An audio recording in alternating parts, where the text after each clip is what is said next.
My apologies. I know 3-4 minutes are really not very long at all. But I did want to get your creative juices flowing in terms of, well, what is coaching? What do I think coaching is? And I'm doing that very intentionally, because what I want to talk about today is, as you have gathered from the title, well, coaching out in the real world. What is that? And if we're asking ourselves, well, what is coaching? We need to ask ourselves, well, what do I think is coaching now? What might coaching become? So I'm interested in this topic because for the last 3 years or so, I've ran coaching labs to see coaching and what it actually looks like in the room. My experience was that during training, you get a certain framework for coaching. You get a certain theoretical framework, maybe philosophical framework.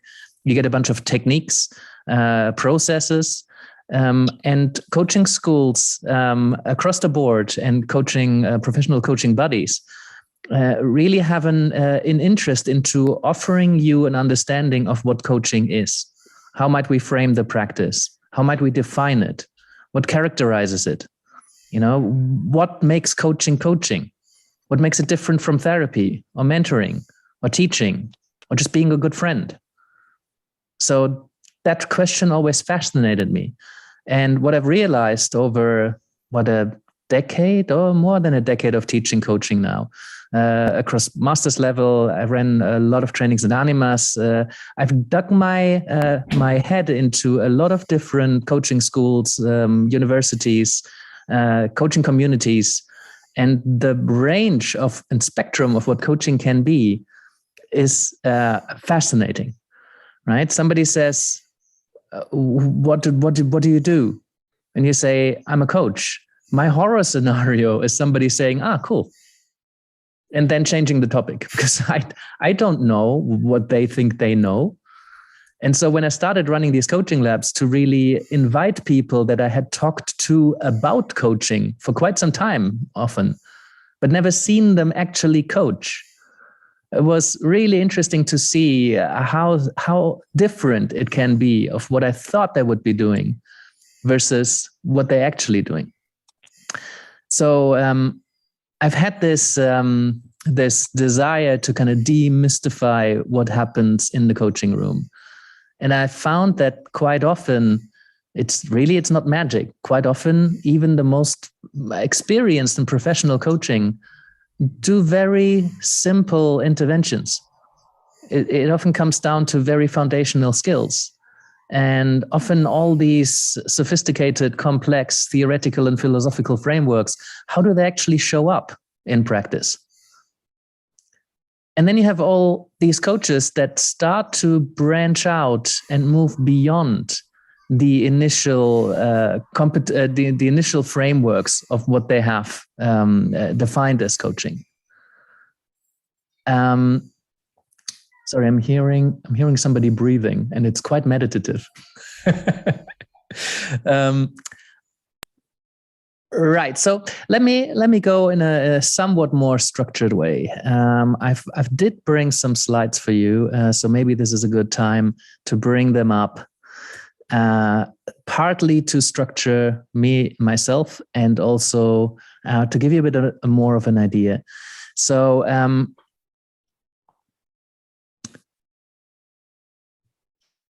what is coaching is the question. Can I maybe just give me a quick wave if you have a sentence or a couple of words or a definition for coaching?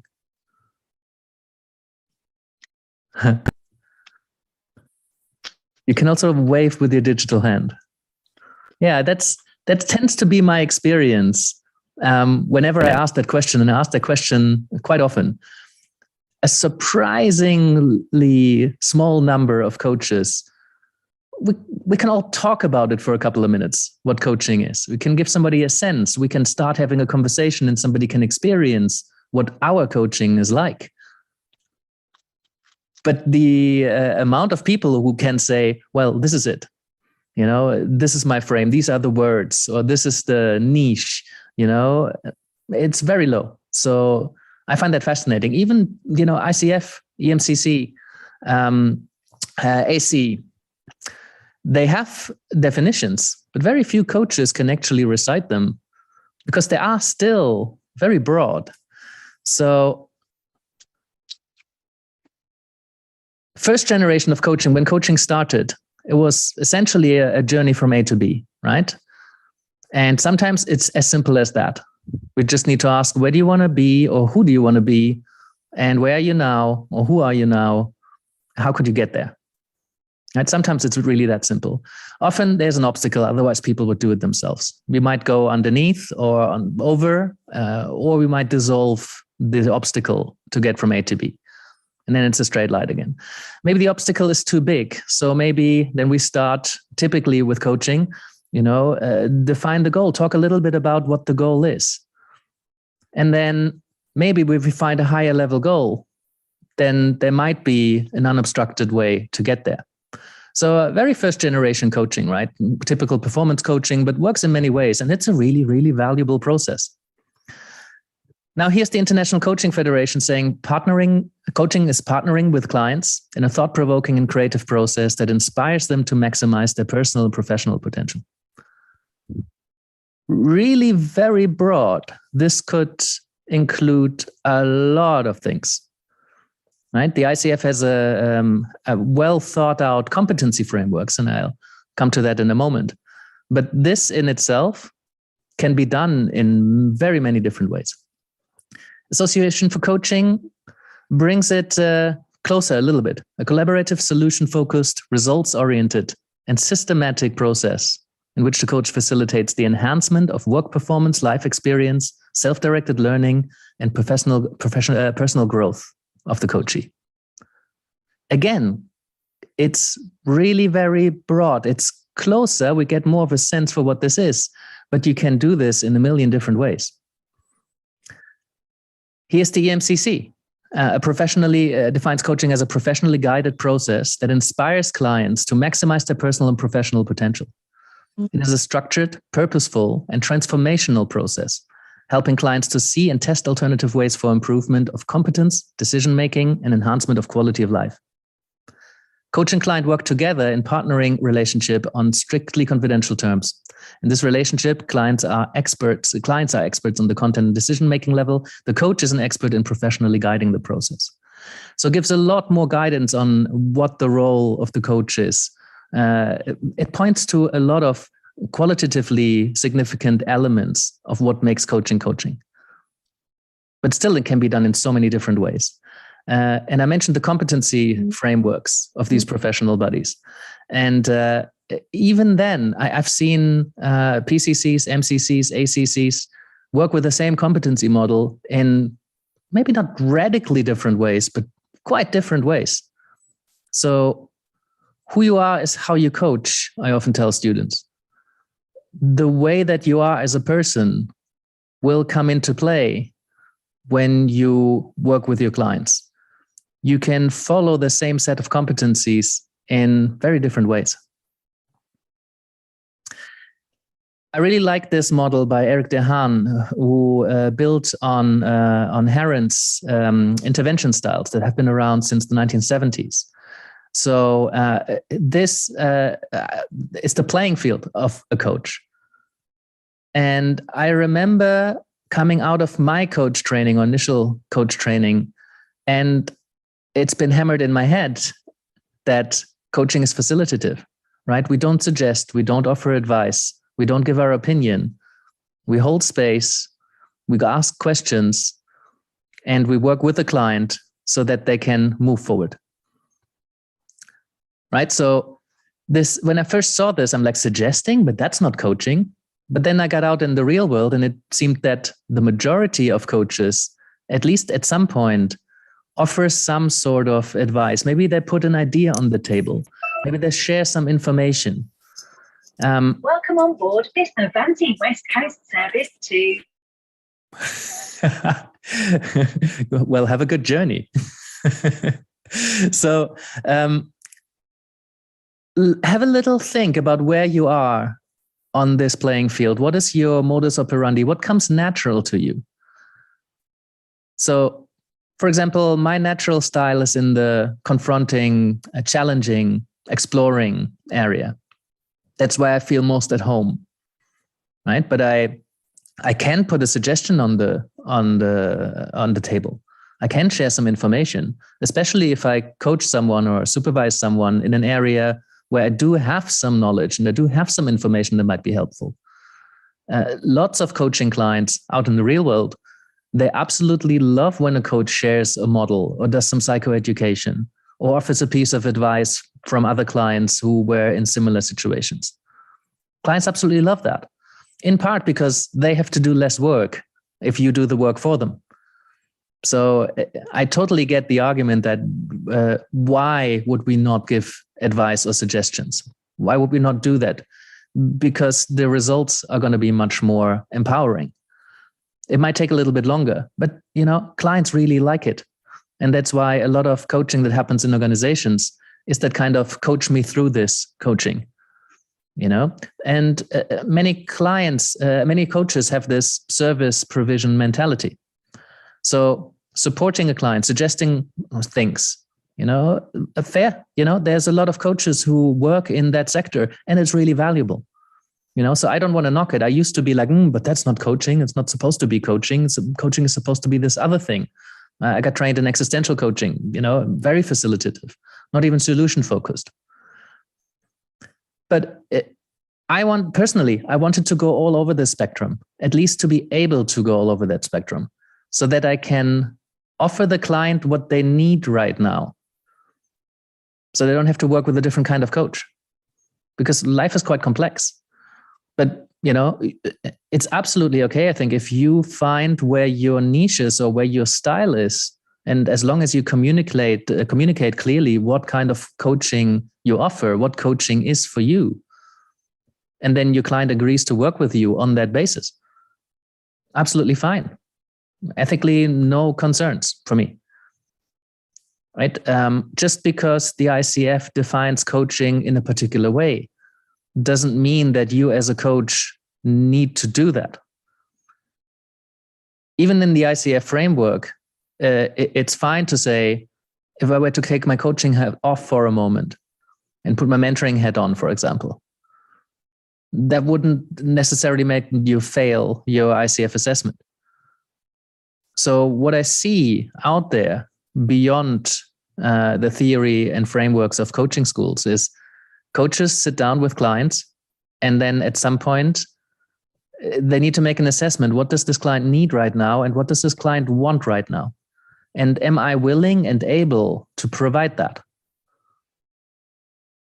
Just because they're asking you for advice or opinions or suggestions doesn't mean that you need to give that to them. So,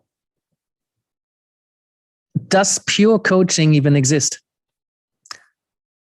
I think it's very, very difficult, even if you had a well-defined practice with clear rules, clear competency models. Well, what is pure coaching? I believe coaching is necessarily integrative. Every coach will learn some of the foundational skills. They overlap, right? Good contracting, good presence, good listening, clear communication, offering feedback, asking the right question at the right time, listening to your intuition, being in touch with what's going on for yourself, learning to be in relation with someone, holding space. These are things that most coaches do, and it's good to learn that. But then what does it actually look like once we go beyond that? It's very difficult to define what is pure coaching. Often pure coaching is referred to as the facilitative coaching, where you don't bring yourself in and you really empower the client to find their own answers. But even that can be done in a million different ways. So really difficult to say what pure coaching might be. And when you aim to define a practice with very clear rules, it's limited, right? We've run an episode of our Talking About Coaching podcast my co-host Sivash Damat, he brought up the metaphor of boxing and martial arts. And I thought that was really quite fitting because boxing is very well defined. There's very clear rules, right? No elbows, no kicks. There's a certain amount of time that rounds are. I'm sure there's different ways around it, but there's an official association that defines the rules, and it's clear what the rules are, and people can become masters within that particular practice that is very well defined and has clear rules. You could look at coaching in a similar way, even though it's much more difficult to define the rules, but still, it's worthwhile as an example. Now, mixed martial arts, MMA, has been seeing huge amounts of popularity in the last decade or so. And there, a lot more is allowed. It's integrative. So there's martial artists who draw on boxing, but also on Kung Fu and also on Tai Chi and also on any martial art that you can, Jiu-Jitsu, for example, or Capoeira, or whatever you can think of. They use what's necessary and relevant and effective at the time. And it depends on the context. It depends who they're up against. And I think coaching is very similar in that way. I think it's a necessarily integrative practice. And it's really context specific as to what kind of technique or tool or process or even way of being might be the most effective here. So I think we're limiting coaching when we put very clear rules on it. I think it's really helpful to learn the rules. I think it was Picasso who said, learn the rules so you can then break them. And I see that a lot out there in the real world.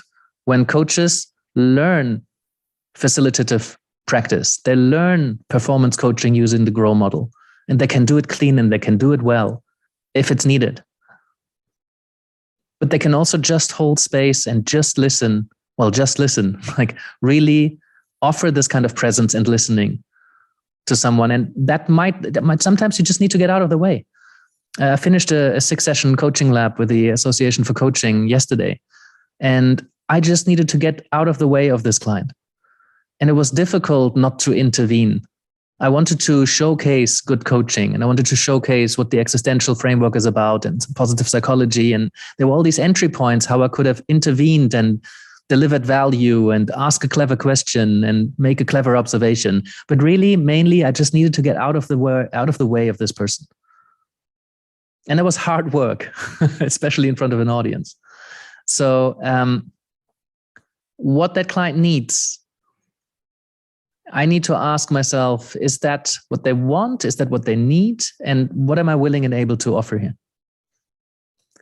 So then, was that coaching? If you just hold space for someone, if you're listening for, let's say, 45 minutes and then the session is over, nobody can tell the difference between whether that's coaching or whether that's person-centered therapy or whether that's a good friend listening for 45 minutes. There's no way of knowing if you were to just stick your head in for half an hour without context. And clients don't usually care. I think coaches care a lot more about what this is called and what is the niche and what is the intervention and what's the process. Clients tend to just care about, well, can you help me or not? So what's effective depends really on the particular time that this is happening. One of the most effective questions I've ever asked in my coaching career was, how are you? Because that person hadn't been asked that question in a while, in a way that actually meant something, in a way that the person asking was actually curious about how they are. You don't know often what is the most effective intervention or the most effective question. So a lot of that is happening with intuition, with coaches who are quite experienced. And sometimes I noticed through running these coaching labs, I get to ask coaches, why did you ask the question? Where did the question come from? What was the theoretical model? What was behind it? And very often the coach can't even tell me. They just say, well, it felt like the right question to ask at this point. I was curious about it, or something called me to it, or I don't even remember the moment. It just kind of flowed.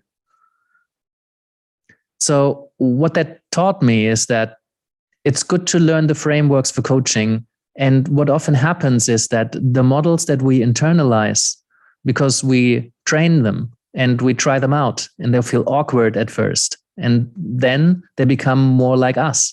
I remember the first time when I reflected on a session that just ended, and I'm like, oh, this was textbook grow model, right? Even linear. I thought that doesn't happen, but it happened, and it was really effective, and it was what the client needed right now. And I didn't think about, oh, what's the next stage, or what's the question in the reality stage that I could ask next. It just kind of came out. It felt like a normal conversation, but it was not a normal conversation. And I see that a lot with experienced coaches. They did study the models and they internalize the models until it becomes them. They become so ingrained, their theoretical, philosophical lenses, their tools and interventions. They use them so often that they don't think about them so much anymore. They just come out at the right time in the right way. So really difficult to say what's most effective. So there's something around when coaches mature, they internalize these models, they internalize processes, and they come out when they're right. I think it's important that we keep reflecting on what we're doing in the coaching and where certain things come from. I know there's a lot of intuitive coaches that don't really have any interest in thinking much about what they're doing.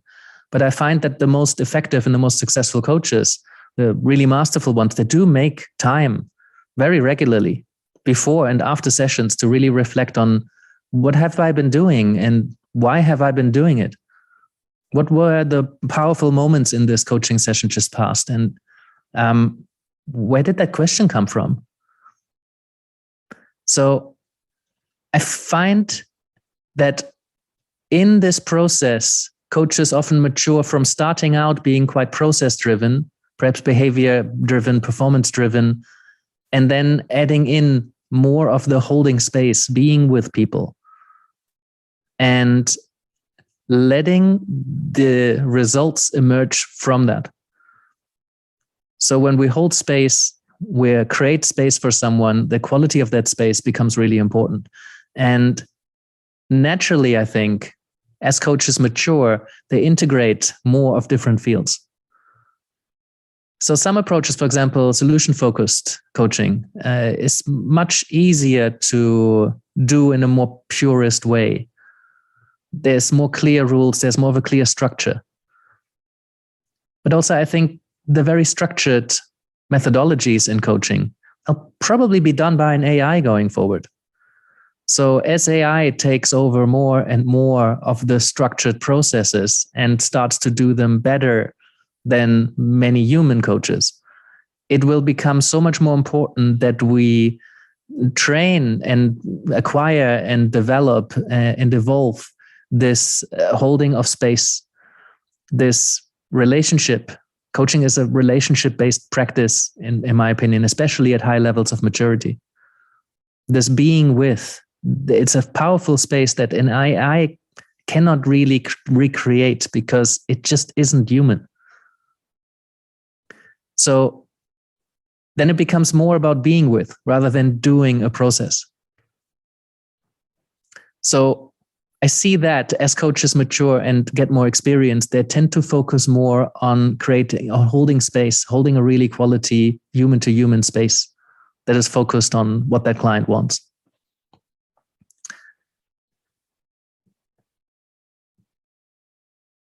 I mentioned who you are is how you coach. Who you are is how you practice really is the question that is important, because what you call it, clients often, they usually don't care what you call it. They don't care about your carefully crafted combination of words. They don't really care about your theoretical foundation or your philosophical take on coaching. What they care about is, can you help me? Can you help me sort this out? And yes, I do think it's important to have a conversation about how might we work together to sort this out? What can you expect from me? What can I expect from you? But how you are, if you've been a teacher for 40 years, and you've always given advice your whole life. People always came to you for advice, and you were happy to give it, and people really valued it.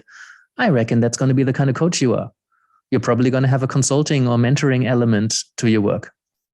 And then maybe the professional coaching buddies are not the home for you. And I love coaching because of its lack of regulation. I was very concerned for a long time, but really that kind of freedom is beautiful. You can do whatever you want, and as long as you develop an ethical sensitivity and you ask yourself questions, you reflect on your work, but you can choose to be any kind of coach you want to be. And that's part of the beauty of the profession, right? I had a lot of conversations in my own podcast. I always ask, what do you think about regulation? Do we need more of it? Is it in the way of good people entering the profession and holding really quality space for people? So on Coaching Uncaged, the Animas podcast, I had a conversation recently with Damien Goldwag, who was ICF president, I think 2013 to 14. He was so passionate about professionalizing the industry, right? It's important to be credentialed and accredited member of professional bodies. It's important that we unify and standardize the practice so that in his ideal world, and in some ways, part of me would like that too, that I say I'm a coach and somebody knows what that means. That would be lovely in some ways, but also it would take all of this diversity away. So out in the real world, coaches are the kind of coach that their client needs them to be right now. I think coaches could refer a lot more. And I think the more niche you are, the more you're going to be referring. The more defined your practice is and your approach is. Once you hit the boundaries, you're going to refer your client to someone else where they are better placed, right? But there's a lot of coaches that are relationship based, and within that relationship, they hold space for the client to do the work. It doesn't really often necessarily require a particular set of interventions. But coaches want to help. So as coaches acquire more and more different techniques, tools, theoretical lenses, they become more agile. And if you already have the relationship, I think it's wonderful that you can offer that clients what they need right now. If you're, again, willing and able to offer that. So yeah, be who you are. And if you show up authentically and you really want to help your client, that's going to work out well, I think. So in my supervision practice, I see that a lot. Coaches coming in, either trying to figure out what kind of coach they are, but often a little bit further in the journey, they start asking questions around, well, but I've been doing this, what I consider to be more mentoring or consulting, and clients love it and I love it and there's value and it seems to be effective, but it feels wrong because it's been hammered in my head that that's not what coaches do and that's not coaching. So out in the real world, there's this interesting trend that coaching becomes more unified and more standardized on the one hand. On the other hand, these boundaries dissolve. And there's many coaches out there who are ICF accredited, but most of their sessions wouldn't pass an ICF assessment. And so that's really interesting to me, right? I often compared it to a driving school, right? You have when you do your driving license, you have to showcase that you can drive in the correct way. And you do everything correctly, and then you pass the test, and then you drive however you want to drive. Maybe not however you want to drive. Be safe, don't get caught by the police. But are you really going to stop at the stop sign until your head knots at 3:00 in the morning around the corner where never anybody comes and you can see everything? Well, probably not. Are you always going to have both of your hands on the steering wheel at, 11 and 1:00? Well, probably not. Does it make you an unsafe driver? I don't think so. Does it make you a safer driver? Yeah, probably. But there's a lot of that going on in coaching. People passing the driving exam of the ICF. And then afterwards, they do what's necessary to help the client. And that's an interesting debate about, well, is that okay? Maybe I should denounce the ICF, quit my membership, and just do the kind of coaching that I want to do. And so 39 coaching labs later, I see a lot of coaches that would definitely not pass the ICF assessment. And they're very successful, very established coaches. One of them, a former Animas, actually, she said, I always had this voice in me that the ICF, any moment the ICF police is going to come and get me. And, but she asked, her intuition, Freya Blom, amazing intuition as a coach. She feels inside her client. It's amazing what she can see and sense. And out of that intuition, sometimes the question that comes out, I remember one, this wasn't Freya, this was in a training session. The coach asked a question that was objectively a bad question. Closed, leading, compounded, right? And I'm like, well, that's a bad question. And then we reflected on it afterwards, and the client said, that was the question that just opened everything up. I'm so glad you asked that, because it really got me out of where I was and got me to consider other things. I'm like, the objectively really bad question intuitively came out. And the coach said, as soon as I said it, I'm like, I'm being observed. This was really bad question. But it really wasn't. It was exactly the question the client needed to hear right now. So the podcast is called Coaching Uncaged, right? We're looking at the range of what coaching can be. And I just earlier today, I had a guest on, Guthrie Sayan. He's an IFS coach. And the internal family systems model is very close to therapy. And I've seen IFS in practice a couple of times. And what I've always been fascinated by is, well, how is this different to IFS therapy? And quite a few of the coaches using that say, well, I don't know. I can't tell you. I don't think there is any. And Guthrie earlier today very clearly said, well, I would invite your audience to consider expanding their understanding of what coaching is. And so literally uncaging it. I mean, boundaries, they contain us, they help us be safe. We can sell coaching easier if we can explain it well within a certain framework. I always found that difficult because existential coaching isn't really that well defined. So clients like certainty. And when you tell them, this is coaching, this is how it works, this is what we would be doing, and this is what's going to come out of it, it's much easier to say yes to. If you say, well, we'll start talking and then we see how it goes, and I'm going to be really present and I'm going to be listening and I'm going to be, feeding some things back and I'm going to follow my curiosity and intuition. That's much harder to say yes to because I don't know what's going to happen. I just need to trust the process. I trust the process. Does my client trust the process? They don't know the process yet. So boundaries limit us, but they also hold us. So it's an interesting question. What happens when we aim to uncage our coaching? When we go beyond traditional boundaries? There's a lot of pros and cons of doing that. So I don't have the right answer. But what I want to do is help you think about what that journey might be for you. If you're early in your journey, it's absolutely a good idea to practice coaching within a well-defined framework, because that way you can learn the basics. I don't think there's any fighter who starts with mixed martial arts. I think you would start with one, and then you add in another, and then you add in another, and then you integrate, right? So that's a really important journey for coaches. Start with a well-defined framework, any framework. Learn the skill set, become good at it. Then add in another skill set, add in another intervention, add in another line of inquiry. Try on a different theoretical framework. Do your CPDs.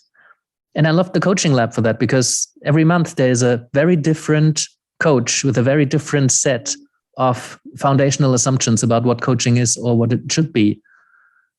Just last month, 2 weeks ago, I had a coach, Devin White, And he wrote me an email afterwards and said, "Oh, it was really interesting to learn that what I do seems to be quite unconventional." Because for me, it was just a throwaway comment, because he was talking like, I don't know, 60, 70% of the time. There was a lot of psychoeducation. There was a lot of pacing and leading. His foundations were in NLP, but he was guiding the client towards their desired state. And he was using all of his knowledge and interventions, and he was taking the client by the hand and leading them to where they wanted to be. And he wasn't even aware that that's not what most coaches do. Or is it? Do really most coaches work in that way? We tend to live in our coaching bubbles of our coaching schools. And I always liked to stick my head into different coaching schools and look what they're doing. It's fascinating. Right? So I encourage you to practice within your framework, but then when you feel comfortable in that, branch out, look elsewhere. And it's going to be uncomfortable because they're going to do things differently, and they might judge you for doing things differently. So that process of integrating, that courage to look beyond your bubble and get challenged by other ways of doing things, see what you can learn from it. And then making time in supervision or on your own or with colleagues to make sense of that and see what you can use. That's a really, really important process, I think. Just checking time, because I got into a flow and I would love to make some time for us to discuss. Oh, great. We have lots. Wonderful. Another point I wanted to make is there's this service mentality that many coaches adopt. Right? And this is often celebrated as a beautiful thing. And in the way that is often celebrated, I think it is a beautiful thing, right? We're serving. We're in service of the client. We want to give them what they need or want. We want to help them, support them. But there's a dark side to this kind of service mentality, depending on how we relate to what that is.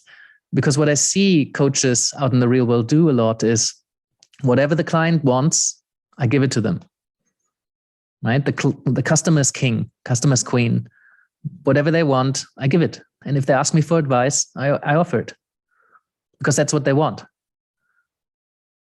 And that can be a bit dangerous, because I'm laughing with Silvers mentioned boxing, right? And MMA. And in boxing, no elbows. But once the first elbow flies, oh, there's going to be elbows from now on, right? Because you cannot go back from that.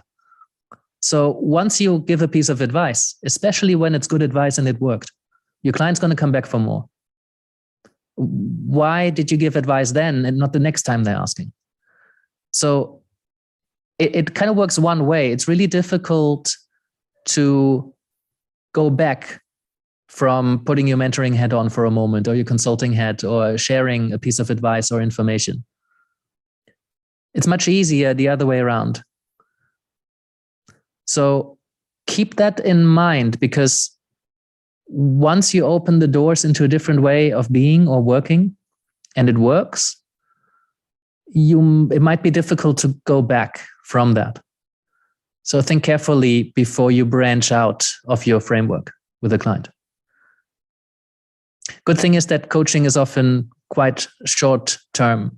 So even if you do that with one client, with the next client, you can do something completely different. So that's quite cool. But yeah, that kind of service mentality is a difficult one. I had Peter Hawkins on the podcast, and he doesn't even like the word client, because that kind of implies that you're offering a service, that you're working for them. He's asking, what's the work that the two of us are required to do here? Not what do you want, or how can I serve you? What do we need to work together in the interest of a much bigger thing? It's much bigger than you or I. So then you're in service of something much bigger. And that's also a high level of maturity, systemic work.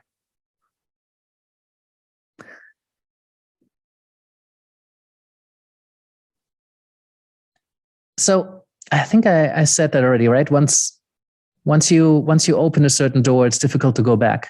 But at the same time, I think it's important we open some of these doors to see how things land. Right? One of my favorite parts of the coaching lab, not everybody's favorite part. I have a lot of people usually drop off before part 3 begins. But there's a space where we can try things out, just experiment with some new techniques, new ways of being.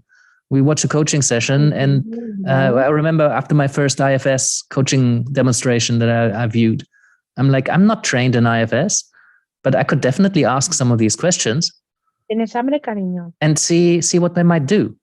So in that experimentation session, I'm just like, okay, I'm going to try this out because it's a safe environment. We're working with other coaches here. They all have their own support networks. There's some good contracting in place. We only go as far as we feel comfortable. And it was amazing to me how quickly we could open something up by facilitating a conversation between different parts of you with some of the questions that this IFS coach, Matteo, another Animas alumni, he done it beautifully.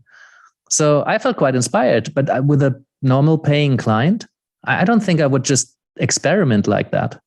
I would feel that's not really ethical because I'm just trying this out. So that was really interesting to see how quickly you can open something up. And I think creating these spaces where we can experiment is important. And we don't need necessarily to have a coaching lab for that, or a training, or do another course, or do another CPD. We can also just regularly have a practice client that we charge half or nothing, or just a token amount. And with the understanding that we're going to try some things out. So I think that's important, that we continuously branch out. And this metaphor I really quite like, because I personally, I'm just the kind of person that never really had the interest to climb one tree to the top.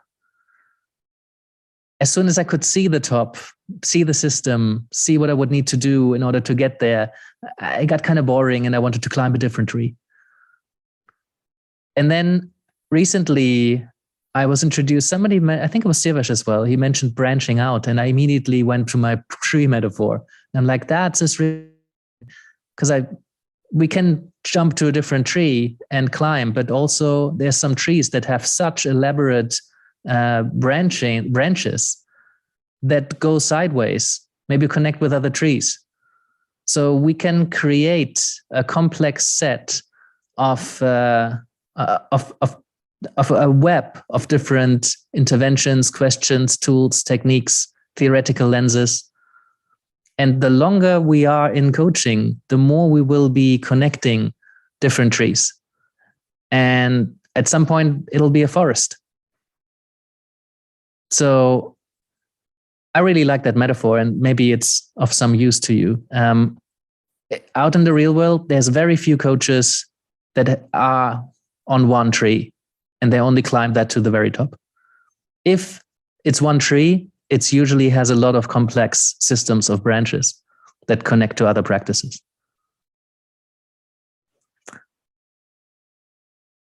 So I really celebrate what coaching can be and the spectrum of it. It feels safer when it's well defined. I get that. It takes courage to just sit with a client and see where this is going. To not know what the next intervention will be, or what they will be bringing up, or what am I going to say next, or what next question to ask, to just be with them. Reinhard Stelter also was on the podcast. He talked about this third generation of coaching, this verweilen, this lingering with a client, this being with someone in that space, being open to whatever happens. So that is what often happens as coaches mature. But also, many coaches develop in a completely different direction. They develop in the direction of having gathered so much expertise that they now combine coaching and teaching. And that's okay too. I mean, if somebody who in my eyes is a mentor calls himself a coach, I'm not going to tell him he can't do that. I mean, I tried, it doesn't work. So people need to do what they do, and clients tend to not care about what you call it. So what's important for me is that you're able to frame what coaching is for you, and you learn how to communicate that, or to give a client an experience of it, and then maybe point to certain elements of what made this your practice, your coaching. And if you learn that well, and to a point where clients can say yes or no based on what they have experienced or what you have told them, then I think you can call it whatever you want. Clients usually don't care. It's only important if that's the thing that people Google to find you. If they're the first and you're positioning whatever your coaching is based on what they said, it doesn't matter what you call it. And that I find quite liberating.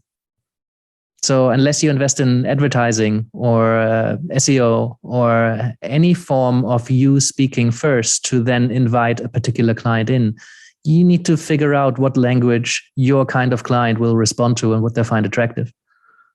Otherwise, just turn up authentically, connect with who you are as a coach. Who you are is how you coach. Who you are is how you practice. And what you'll end up branching out to. Many coaches now work in the trauma space, for example. A couple of weeks ago, I had Julia Minol on the podcast. She wrote the book on coaching and bereavement. I was very, very concerned about that when I first heard about coaches working with bereavement and grief and loss. I thought, that clearly isn't coaching. But coaching has a lot to offer to people who experience loss. So, well, what is that then? Coaching develops and evolves in such fast speed that it's really difficult to contain it. And I'm not sure if it's a good idea to try and to contain it. I think there's certain limits. There's some cowboy coaches out there who really put clients at risk of harm, often with the best intentions. So I think it's important we reflect. That's why I'm flying the flag for supervision. I think it's so important we create spaces where we can reflect on how we're doing things. But I also think it's important to work with a supervisor who's not so stuck in their framework of what coaching is allowed to be and what it isn't. So that's my invitation for you to branch out. And one of the most valuable things I found, and obviously biased, but that was the reason I created the coaching lab, so that we could actually see how these things work in practice. And if you've been with Animas for a little while, you will recognize a few of these faces. They're all Animas alumni. And I had talked to them about coaching quite a bit. And it was great to invite them and see what they would actually be doing and how that actually works. And then ask, why did you do that? And how did the client experience that? And what was going through your head during that silence? And what other questions had you considered but not asked? And what was the process behind, if any? So I love these spaces. It's nice to see the range of what coaching can be and always take something away. So if you wanted to check that out, come. My invitation to you is, come become a member, or we sell individual tickets as well. If you wanted to stick your head in, we have a VIP membership where you have access to all of the recordings. So there's a huge, over 50, 60 hours maybe, of coaching in the real world, as real as it gets, right? There's an invisible audience, but it's as real as it gets, at least in terms of watching it. I find that demos on YouTube can be a bit hit and miss, and it's rare that you get to talk to the client and the coach. So I'll leave it at that. It would be lovely to see some of you. We also run a free peer support group every third Tuesday of the month. The lab's every first Tuesday of the month around this time. But we also have a free peer support group where we just bring coaches together and talk about practice and business and personal stuff. So that's another offer for you. I'd love to make this into a conversation. Feel free to stay in touch, continue the conversation. I always love to hear from people. Bringing coaches together to discuss their practice is obviously something I'm passionate about. So do stay in touch. What I would love to do now is get a bit of a conversation going. So we have another 35 minutes on the clock. I did agree with Patricia that we're going to go kind of officially for an hour. And then we're going to start hanging out and maybe share some of our opinions. So if that's you and you have to drop off, bring kids to bed, eat, sleep, whatever you need to do, thank you so much for joining. Okay, cool. Good. Well, I'm so curious. There were a bit about challenging and confronting that I picked up from the chat, and also the question around, well, how do we know we're doing a good job? How do we know that we're delivering quality if we're going beyond these frameworks? So that's something I'd love to address at some point. But first of all, what did you guys talk about? What might be questions that you have? Yeah, Magdalena, saw your hand go up. There we go. Hey. Yeah, Andy and I were very much on the same page, I think, in our conversation. And what I said was, it's just so refreshing to have heard you share all of those things in the way that you did. And I wish I had heard that 2 years ago when I got my diploma, because I carried this like heavy burden of guilt. At first, I'm not a very big rules follower, so I very quickly left that off, quite frankly.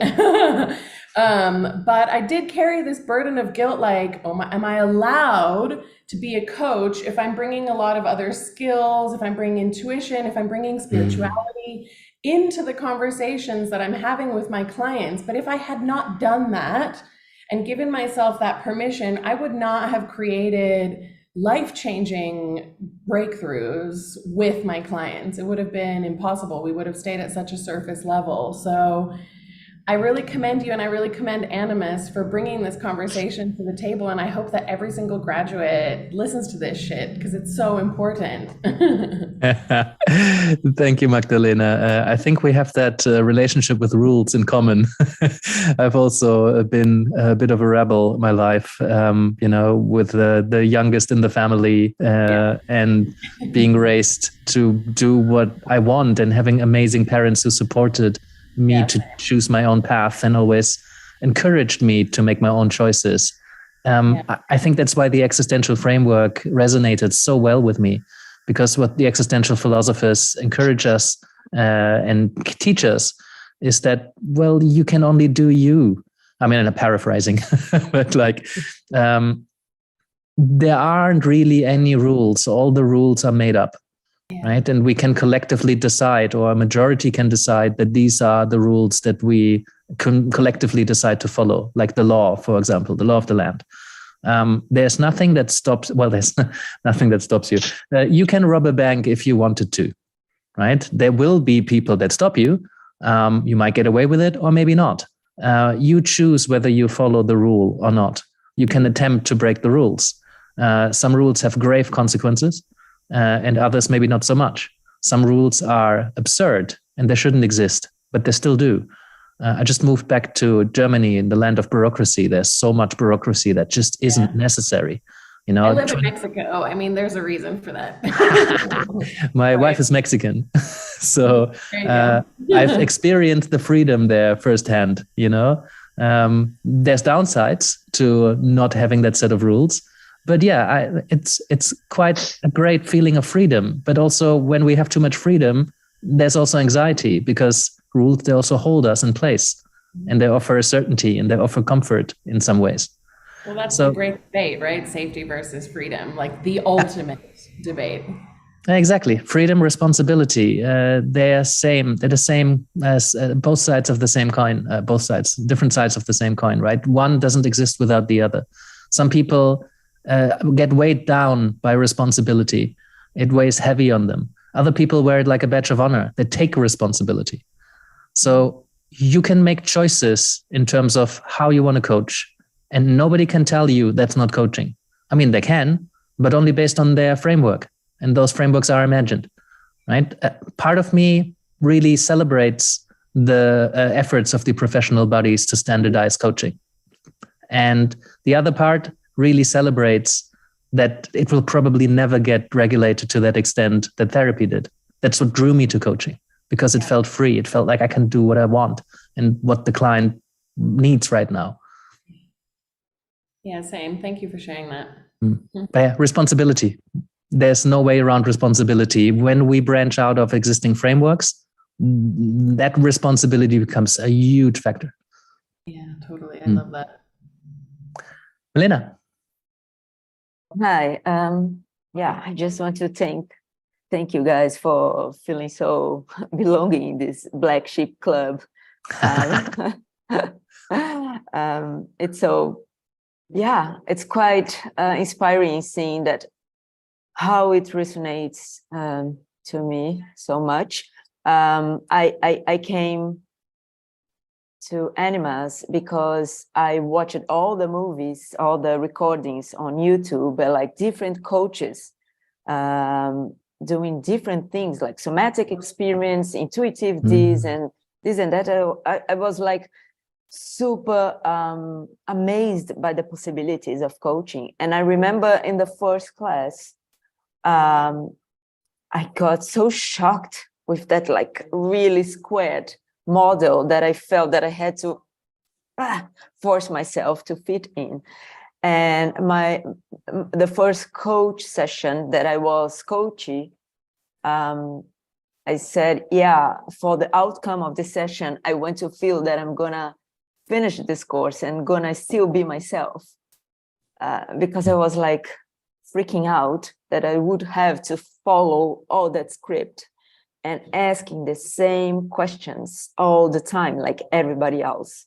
So listening from you, that's possible to be authentic and really like trust on the process and being responsible. I think it's it really feels like a place to belong to.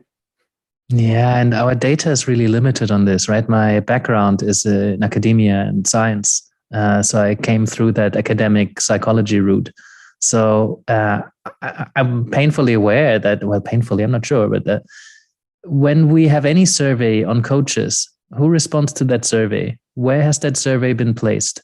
Very often it goes through the professional bodies or through coaching magazines or coaching publications or coaching schools. And I think there's probably way more black sheep than there are white sheep, or, I mean, it's not a black and white thing, but way more coaches that call themselves coaches and take money from people and work with them to help them. I think many have not even heard of professional coaching buddies. Certainly there's way more non-professional coaching members, professional coaching buddy members than there are members. And for better or for worse, right? But we will never really know coaching as a whole, as an industry. I mean, once you branch out into different areas outside of traditional schools, it's quite astonishing what you see there. For a number of years now, I've been exploring the intersection of coaching and psychedelics. When I started reading the research on therapeutic application of psychedelics, I thought like, wow, this is mind-blowing as far as research and impact goes. And my coaching and positive psychology lens immediately kicked in and thought, this has so much potential for learning and insight and growth, and not just fixing, healing, treating disorder and disease. So I started, we are on episode 15 of a podcast called Talking About Coaching and Psychedelics. And I reached out to all of the people who offer training for coaching and psychedelics, the ones that are sitting at the intersection, the ones that are loud and in the public. So in a small field like that, you get all the big names and they all say yes. So it was amazing. So after talking to 15 people who are leaders, thought leaders in the field of coaching and psychedelics, 3/4 of them had not done any formal coach training and couldn't really name a book on coaching that influenced them. So I'm like, And when you dig into their approach, which I love doing, there's a lot of guiding, a lot of directing, a lot of stuff based on their own experience, a lot of offering, a lot of healing, and a lot of very dark gray area between coaching and therapy.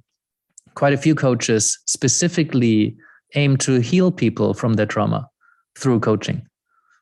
So, if you walk in different kind of circles, you realize, actually the majority of coaches have a very different idea from the facilitative frameworks of the professional bodies. Again, for better or for worse, right? Sean? Really enjoyed this, and it's been a good discussion, Yannick. And you were the face that I saw when I shared my screen, you know, so I was mostly talking to you. If you knew that. I'm glad I was listening. Yeah, me too. Yes. So it's a really good conversation about following intuition and listening and really being present. But there's something for me as well about what really resonated was about learning to drive and then go and develop your driving and develop your skills. And I suspect that quite a few of your audience may be people have done some element of training of some point. They may not, but I do think there's something about understanding some of the basics. And I've met people who say they coach, and they'll go very much into a direct solution mode very quickly for somebody, and somebody goes, "That's brilliant," but they haven't necessarily expanded the thinking, the thought process, and helping the individual get to their own solution and, you know, find the best answer for them. But I think it's when you look at the basic animas training, it's almost two-dimensional. It's you just learn the processes and you learn what you should be doing. But once you get past that, then you start to develop your and follow your intuition and go where you think it needs to go, just because, you know, but that takes time and practice. But I think it's great that what you're talking about is giving people a green light to actually do that. But I still think there's something to be said for having that basic understanding of how to interact with an individual and get them to their own solution. I can't believe I'm actually arguing and justifying following the process, because I much prefer it if I don't. But there is something about understanding an outline. Yeah, and I think intuition is something like the outcome of your intuition changes through training and through development, right? Your intuition when you get on a German Autobahn when you're 20s might be to drive as fast as you possibly can. Whereas your intuition when you're in your 60s and you drive on the German Autobahn might be a very different one. Yeah. Right? I drive differently now than I drove cars 20 in my 20s, 20 years ago. Yeah. Oh, cat, nice. Sorry. Your intuition is an interesting thing, right? When somebody flips a coin 9 times on tails, people bet more money on heads the next time they flip a coin. That's well evidenced. That's wrong intuition. You know, Daniel Kahneman talks about the fast thinking. It's always 50-50, regardless of the last flip of the coin. So I know that, so my intuition will now be different. And I think it's the same in coaching. Your intuition might be to offer a piece of advice when you start coaching or start getting into it or start having conversations to help people. And with maturity and with training, supervision, placement, experience, your intuition will be different. Right? But only if you are courageous enough to challenge yourself and challenge your approach and reflect on how you do things and why you do things and expose yourself to different ways of doing it. You know, so intuition is something that evolves. And so I think that's very important. I remember a couple of coaches that told me, "Oh, I'm an intuitive coach." They've never read a book on coaching. They didn't really have any interest in looking at why they do certain things. They just follow whatever comes to them. And to be fair, some of them do amazing work because they're in their world, in their life, how they grew up. They just developed this way of being with people, this way of communicating, this way of holding space that is just so valuable. So I'm not saying that just because you work like that, you don't do good work necessarily. But I'm saying it's much more likely you do better work if you go through that kind of process.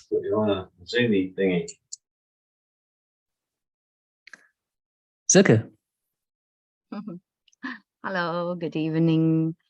Yeah, I just wanted to share that I really enjoyed it. And that I believe, I finished my diploma in 21, and I think when you go through the education, you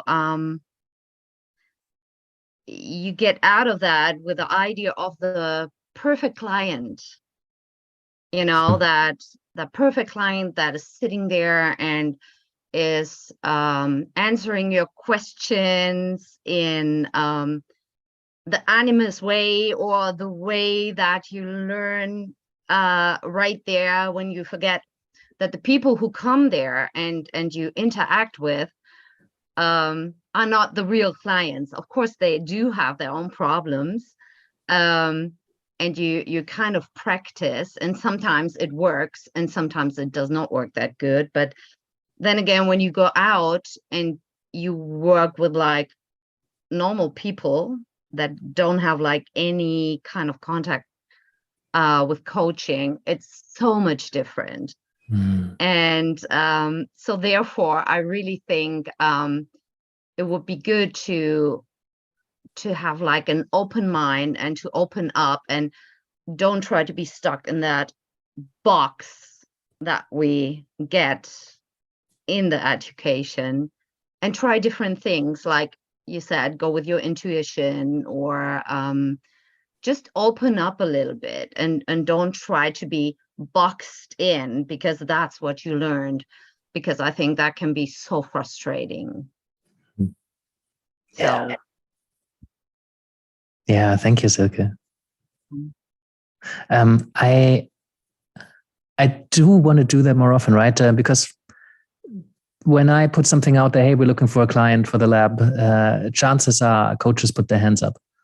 So whenever coaches are much easier to coach in many ways, because they already have a shared understanding very often, to some degree at least, even though there's such a huge range. So, but they tend to be more self-aware. They tend to be have an understanding of the range of what coaching can be, right? So they're much easier to coach. They often do their own work, and the coach often just has to hold space for a coach to do their own work in coaching, because they know how to use the space. But like I'd say about 50%, maybe a bit less of clients, they don't have a clue about coaching. Somebody said, oh, here's a good opportunity to work with somebody who's been coaching for 15 years, and it's free. And, if you don't mind the invisible audience, then, this is amazing. So I totally agree. Once we start coaching people who have no idea what coaching is, it gets really interesting, and it's a different game.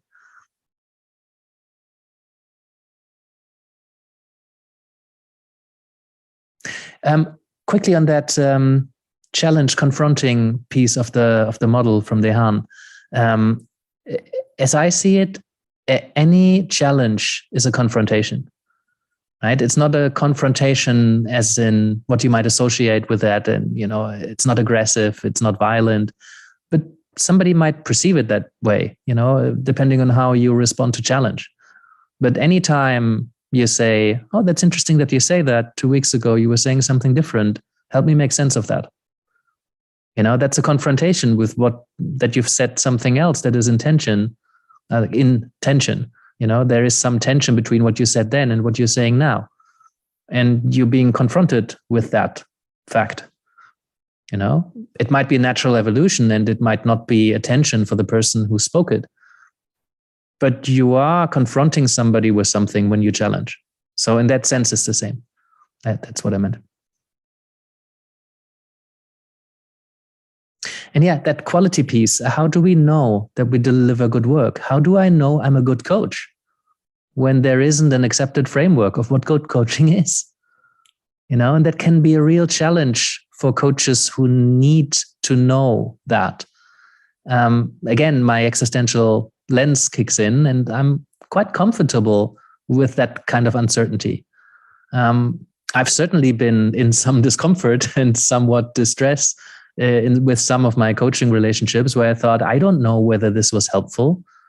I've had a few coaching relationships who came to an end, and I'm like, well, nothing moved, and you tried everything, you did everything right, and it didn't work. Crap. Could I have done something better? Did I fail as a coach? I don't know. And then one of them, I think it was a year and a half later, did a speech at Toastmasters about her coach. And I knew she had worked with another coach after we had finished working together. And then I saw her everywhere on social media and she seemed to be really successful. And I'm like, crap. And the speech was about me and how important it was to lay the foundations. And, sometimes we sow seeds. And so I've learned over the years, been coaching since 2010. Yeah, it's been a little while. I've learned to trust the process. Because when we hold space for someone and we offer that kind of support, even if there's no hard evidence for results, we're doing good work. And I trust that. Even if it didn't seem to work, it was worth a try. And maybe it just set them up to try the right thing afterwards, even if it was wrong, if that's even a possibility. So how do we know we're doing a good job? Well, it's comforting to have an assessment. It's comforting to get the stamp of approval of a professional coaching buddy that, yes, we as a collective of coaches agree that you are now a masterful coach. But ultimately, it's up to you and your clients to assess that. Because there's some terrible therapists out there, and they're licensed and registered, and they jumped through all the hoops. And they're terrible. So I think, again, probably my existential framework is that you need to own your development and your value, and you need to sit with that and make your own decisions around it.